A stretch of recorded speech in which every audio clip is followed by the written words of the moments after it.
আসসালামু আলাইকুম। কেমন আছেন? আমি আছি হচ্ছে গিয়ে ইতালির একটা বাগানে। তো বাগানের ভিতরে বইসা হচ্ছে কথা বলতেছি।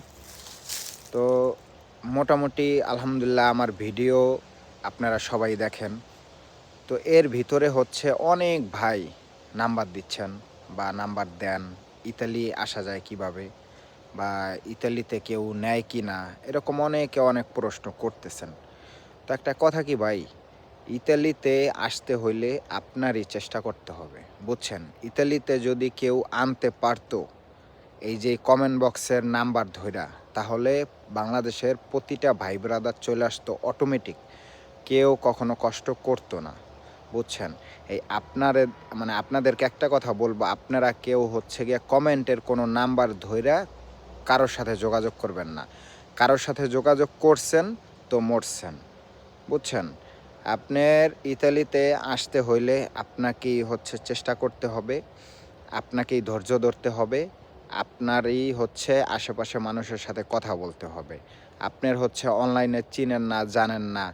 আপনি ঠাস করে একটা লোকের নাম্বার নিয়ে তার সাথে কথা বইলা টাকা-পয়সা লেনদেন করবেন। আর সেই লেনদেন করাতে পরবর্তীতে সঠিক রাস্তায় যাবেন কিনা বা সঠিকভাবে আসবেন কিনা তার কোনো নিশ্চয়তা নাই, তার কোনো গ্যারান্টি নেই। এরকম কাজকাম আপনারা কেউ কইরেন না। আপনাদেরকে একটা কথা আমি সবসময় বলি, আগেও বলছি, এখনও বলি যে আপনারা থার্ড পার্টির কারোর হেল্প নিয়ে আপনারা ইতালিতে আসার চেষ্টা করিয়েন না। ইতালিতে আসতে হইলে আপনার আত্মীয়স্বজন, আপনার এলাকার পরিচিত কেউ, আপনার আশেপাশে পরিচিত কেউ, আপনার বন্ধু-বান্ধব, কলিজার বন্ধু-বান্ধব, তাদের সাথে আপনারা কথা বলেন। আপনারা থার্ড পার্টি একজনের সাথে কথা বইলে আপনারা প্রতারিত হবেন না। এই কথাটা আমি বারবার আপনাদেরকে বলছি। বুঝছেন? অনেকে আমাকে কমেন্ট করেন, অনেকে মেসেজ করতেছেন যে, "ভাই আমি অনেক লোকরে টাকা দিছি, ঠিক আছে? ১৫,০০০ দিছি, ২০,০০০ টাকা দিছি। দেওয়ার পরে হচ্ছে আর ফোন উঠাইতেছে না। তারপরে এখন কি করা যায়? এখন ভাই আপনি একটু হেল্প করেন।" এরকমটা অনেক সময় দেখতে পাইতেছি। ভাই, আপনার যদি কোনো আত্মীয়স্বজন থাকে, আপনি যদি সেই টাকাগুলা তাদেরকে দিতেন, ৳১ হোক আর ৳৫ হোক, তাহলে সেই টাকার নিশ্চয়তা আপনি পাইতেন। আপনি থার্ড পার্টি একটা লোকরে টাকা পয়সা দিয়ে সেই টাকার কোনো নিশ্চয়তা নাই, সেই টাকার কোনো আগা-মাথা কিচ্ছু নাই। তো আপনি পাবেন কিভাবে? মানুষেরই ঠিক নাই। তো আপনারা টাকা পয়সার হিসাব পাবেন কিভাবে?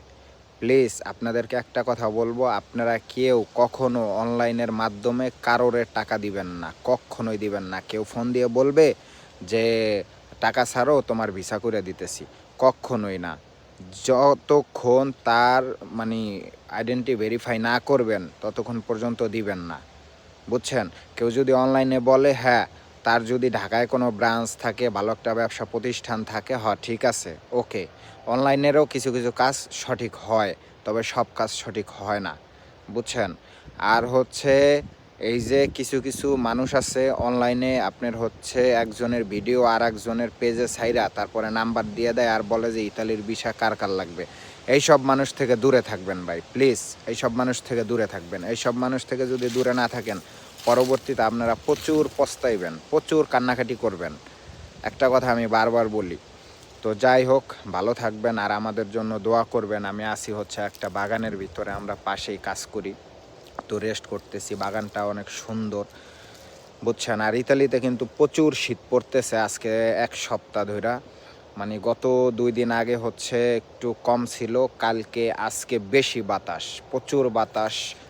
মানে এই এখন থেকেই হচ্ছে শীত শুরু হয়ে গেছে অলরেডি। তো যাই হোক, ভালো থাকবেন সবাই। আমাদের জন্য বেশি, বেশি দোয়া করবেন।